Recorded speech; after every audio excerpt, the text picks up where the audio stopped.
Vous avez d'autres dossiers que vous avez épluchés? Oui, il y a le dossier qui s'en vient. Je commence la rédaction la semaine prochaine. Et c'est un dossier qui touche les vaccins, la médecine militaire expérimentale et les cristaux liquides. L'urgence du domaine de la santé passait avant celui de la conspiration du Verseau parce que ça nous touche de près puis qu'on était en train de parler à l'heure actuelle d'un milieu journalistique d'un autre vaccin qui s'en venait au Québec, que j'ai décidé de faire le dossier qui est consacré, je pourrais dire, enfin, au tripotage pharmaceutique et médical sur le dos de la population. Le dossier qui va avoir au-dessus de 100 pages, qui va sortir sous forme de volume et qui touche de plein fouet le problème de la vaccination, de l'expérimentation militaire au niveau médical et l'intrusion de ce qu'on appelle la high-tech, au niveau de technologie de pointe, dans le domaine médical et autres, qui s'appelle le cristal liquide. La journaliste avec laquelle j'ai parlé, on est encore en contact quand même, s'est informée auprès d'autres journalistes et elle a eu le choc de découvrir, en posant des questions, qu'il n'y a aucun journaliste qui avait fait une recherche en profondeur pour connaître qu'est-ce qui motivait une nécessité de vaccination à ce moment-là. Donc, il a été obligé de se rendre à l'évidence qu'aucun journaliste n'avait fait un travail d'approfondissement puis que le gouvernement avait passé une campagne de vaccination sans que qui que ce soit sache exactement pourquoi. Le journalisme d'enquête n'est pas une tradition et c'est excessivement malheureux parce que ça permet aux instances politiques, aux consortiums financiers de faire à peu près n'importe quoi sans être badrés par personne. Ils ont un terrain d'expérimentation parfait avec la population parce qu'il n'y a personne pour défendre et informer la population. Donc, j'ai communiqué avec cette personne qui est l'attaché de presse du cabinet du ministre parce que je voulais avoir une copie du communiqué. Le communiqué identique qui avait été remis en 92 aux journalistes pour les informer qu'il y avait un problème au niveau d'une épidémie et que ça nécessitait une vaccination at large dans la population. Donc moi, lorsque j'ai communiqué avec la personne au cabinet du ministre, on ne parle pas d'un fonctionnaire, on ne parle pas d'un sous-ministre, quoi que ça, on parle du cabinet du ministre où la décision a été prise en 92. À ce moment-là, j'ai dit, écoutez, vous parlez groupe technique sur les infections. De qui était composé ce groupe technique? J'ai jamais eu de réponse. Ça commençait très bien. On tournait autour, sans donner de réponse. On n'a pas sous les yeux ces informations-là. Est-ce qu'il y a un endroit où je pourrais les obtenir? Ça serait très difficile. C'est terminé depuis longtemps. Mais depuis longtemps, ça fait tout de même juste un an. Okay? C'est pas un document historique. Il ne faut pas remonter au Moyen-Âge pour l'avoir quand même. T'sais. À l'intérieur de ça, tu vois, tu demandais, Québec, 2 décembre 82, ministre de la Santé et des Services sociaux du Québec, M. Marc-Yvan Côté, annonce que le gouvernement du Québec a décidé de procéder à une vaccination élargie, ainsi de suite. Donc, c'est lui qui est en poste, c'est lui qui est en poste. Je continue à ce niveau-là. Donc, j'ai dit, qui était à la tête de ce groupe de spécialistes-là? Ah, elle m'a dit, c'est un médecin, un tel, mais il a démissionné, à date, on ne sait pas où il est rendu. Bizarre. Le ministère engage un spécialiste. Le spécialiste fait des recommandations à partir d'enquêtes, à partir d'analyses. Et tout d'un coup, le gars qui est en charge de ça, il disparaît, personne ne sait où est-ce qu'il est. Donc, j'ai dit, est-il possible d'avoir une copie? OK? Parce qu'il ne faut quand même pas oublier que le document que j'ai entre les mains ici, c'est le document que les journalistes ont reçu. Okay? Ils n'ont rien su d'autre que ça. Il y a 3 pages ici. Okay? Puis là, on s'est contenté de ça, puis on a dit, écoutez, il y a un groupe technique, on a annoncé ça aux nouvelles le soir, tout le monde s'est dit, écoutez, le gouvernement prend soin de nous autres, mais personne n'a fait d'enquête pour poser des questions que moi je pose aujourd'hui, puis qui a surpris les gens à la salle des nouvelles pour se rendre compte qu'eux autres mêmes, personne n'avait fait leur travail dans ce sens-là. Donc moi, je demande, j'ai dit, écoutez, est-il possible d'avoir les conclusions de ce rapport-là? Savoir sur quoi ça a été basé de prendre une décision. On ne vaccine pas une population complète pour le fun. Impossible d'avoir le rapport en question. Donc là, je lis à la page 3 du document ici, à la fin de la page. Okay? Depuis le début de l'année 92, la situation épidémiologique établit à 145 cas le nombre d'infections à méningocoque déclarées au Québec, dont 14 ont entraîné le décès. Mais, la deuxième phrase est importante, à la même période, en 91 et 90, on comptait 130 et 109 cas et 16 et 8 décès. Donc, on a un choc quand on le sait, on se dit, écoute donc, en 91, il y avait 14 décès, ils n'ont jamais pensé à une campagne de vaccination. OK? Il y en avait 16 ici, c'est ça. En 91, il y avait 16 décès. On ne décide pas d'une campagne de vaccination, mais en 92, il y en a seulement 14. Là, on décide qu'il y en a une, c'est logique. Je continue mes recherches à ce niveau-là pour pousser un peu plus loin, en fin de compte. Et à ce moment-là, j'essaie de savoir, d'un palier à l'autre, et je ne compte pas le nombre de coups de téléphone, de fax, d'interurbains, de tout ce qu'on peut imaginer pour essayer de gratter, c'est des brides d'informations. Donc, j'essaie de découvrir quelle était la compagnie responsable de la fabrication du vaccin au Canada. Ça m'a quasiment pris une semaine pour avoir juste le nom de la compagnie, pour finir par découvrir au bout de la ligne que c'était la Connaught Laboratories située à Willowdale, en Ontario. Première chose que j'ai fait, c'est d'une façon peut-être naïve ou je ne sais pas, j'ai communiqué avec la Connaught Laboratories en Ontario. Je lui ai envoyé un fax, je les ai appelés, j'ai dit, écoutez, je serais intéressé de savoir quels sont les autres produits pharmaceutiques que vous fabriquez.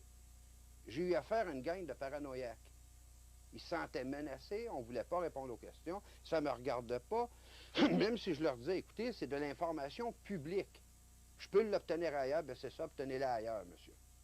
Ça a été la réponse de la compagnie qui avait fabriqué le vaccin. Quand j'avais parlé avec l'attaché de presse du cabinet du ministre, j'ai dit, écoutez, a commencé où cette épidémie-là? Bien, tout le monde sait que ça a commencé dans la région de Hull. J'ai dit, ça a commencé dans la région de Hull.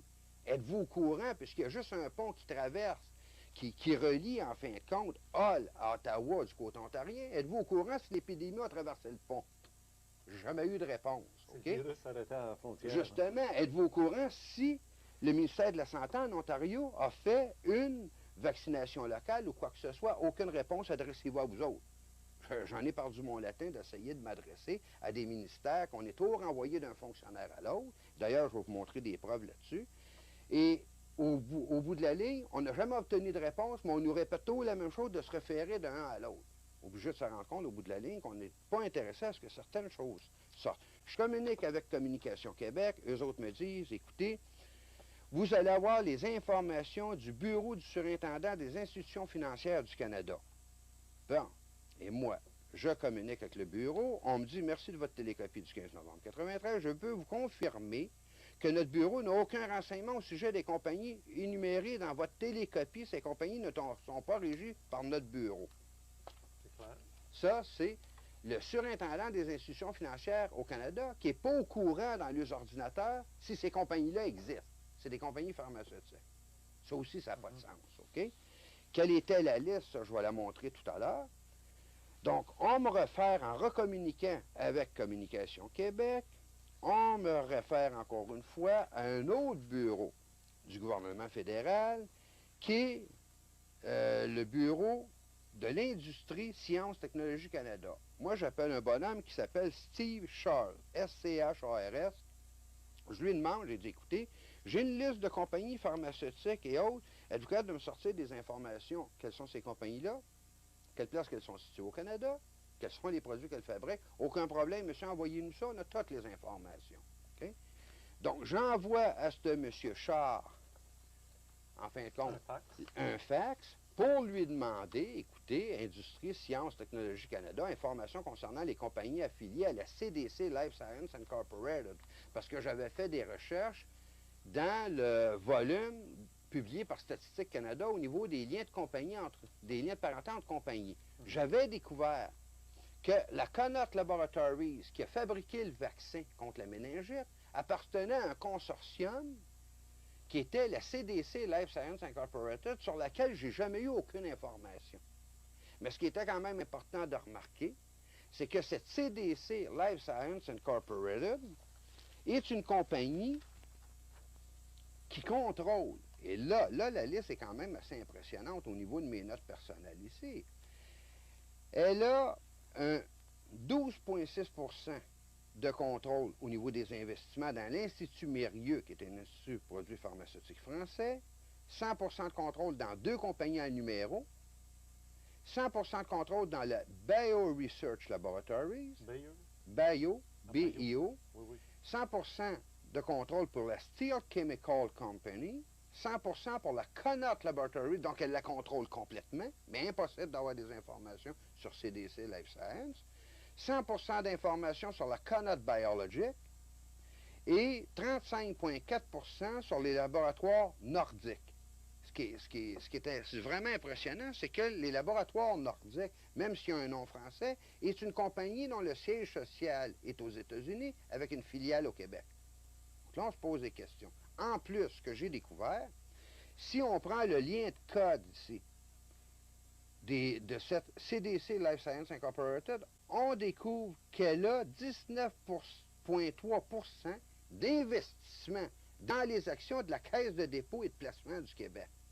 Donc là, on se retrouve avec une compagnie privée qui a des investissements dans une autre compagnie qui, elle, ne doit pas l'être, en fin de compte. Comment ça se fait qu'il y a des intérêts privés au niveau d'un consortium pharmaceutique qui contrôle une compagnie qui a fabriqué le vaccin contre la méningite, a 19,3% d'investissement des actions dans la Caisse de dépôt et de placement du Québec. Et si on regarde le code qui est défini, en fin de compte, par Statistique Canada, le code nous réfère fonds d'investissement gouvernementaux.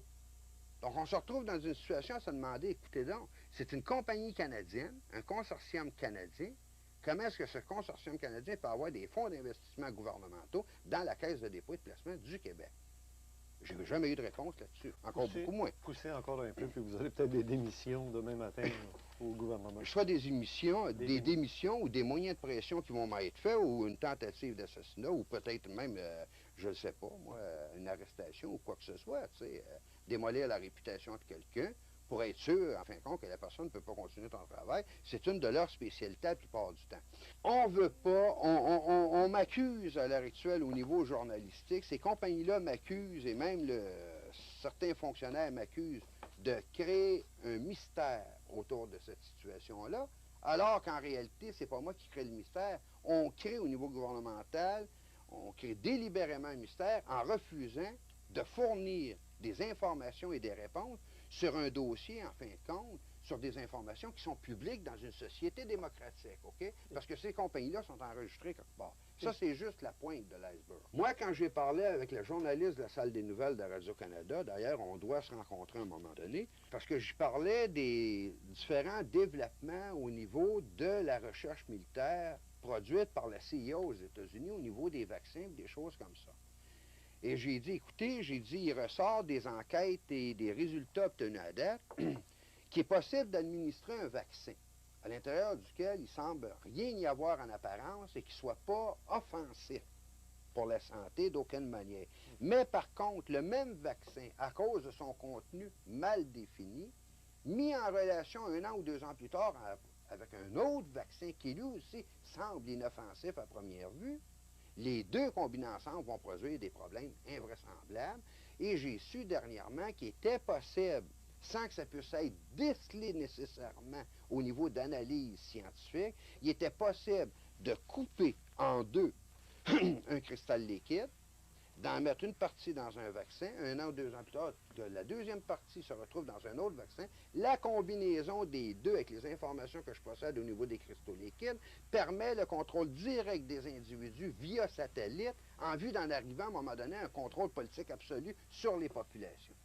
Ce que je conseille aux gens dans la population, c'est de sortir de leur léthargie personnelle à l'heure actuelle parce que ça touche directement à leur santé. Oui, mais si vous disparaissez d'ici une semaine ou deux, qu'est-ce qui arrive?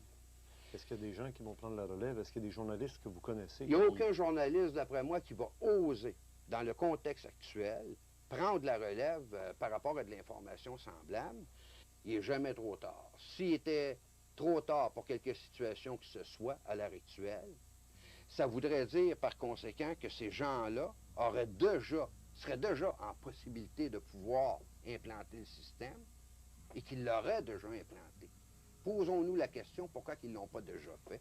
C'est parce qu'il manque encore certains éléments et cette date à laquelle eux auraient décidé, en fin de compte, d'imposer un système semblable, ben, peut être reculée tout dépendant de la réaction de la population. Mais là, ce qui est grave, c'est que la population est menacée dans ses familles et dans ses enfants à l'heure actuelle, directement au niveau de sa santé. J'espère qu'ils vont réagir.